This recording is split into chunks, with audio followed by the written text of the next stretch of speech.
Zostaňte vážni. Teraz, ako sa dostaneme k tým vianočným ozdobám, povedz, Býva aj prosím u ťa. vás pri vianočnom štedrovečernom stole takto veselo? No, myslím, že takto až nie. Až nie.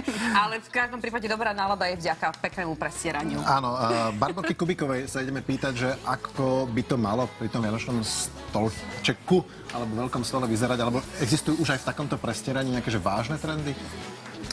Viete čo, na tie Vianoce je to stále taká dosť vážna klasika, stále tá červená, zelená, zlatá.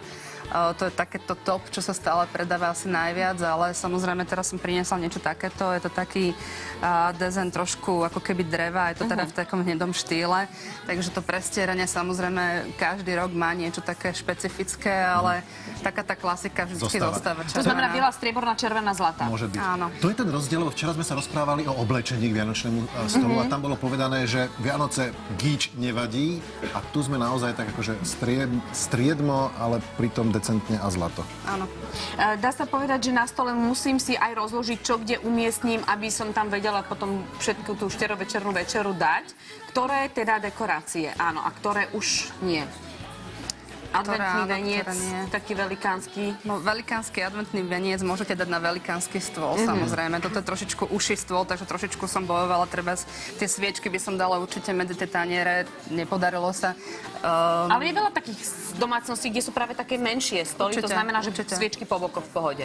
Potom treba samozrejme nejakým spôsobom s tým lavírovať, že ako to miesto vyriešiť. Ale je to pekné. Mám jednu prosbu. Mne sa tá 7-milová... Dá sa to rýchlo urobiť? Dá sa to veľmi rýchlo urobiť, A hej. môžem vás poprosiť? Áno, samozrejme.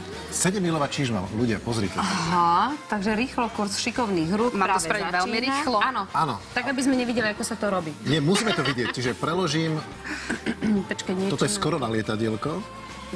Alebo to Potom na na lodičku. stíhačku. A stíhačku. Potiaľ to chápem. To je tá Ale ja špička som vás teraz čižmičky. už učila. Áno, len... Á, to bolo tak. No. Odtedy sme toľko čižmičiek ukuli. No, A je to tu. Hlavne ja mám len krátkodobú pamäť.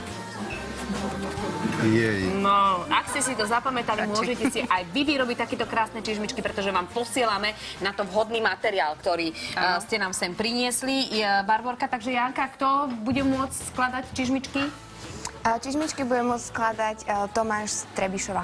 Gratulujeme, blahoželáme a keď ste si nezapamätali ten postup, pozrite si ho v archíve. Napríklad. No a ak ste si nestihli pozrieť heslo, už je asi neskoro to teraz niekde hľadať, pretože v tomto momente vám ideme telefonovať a ja už v ruke držím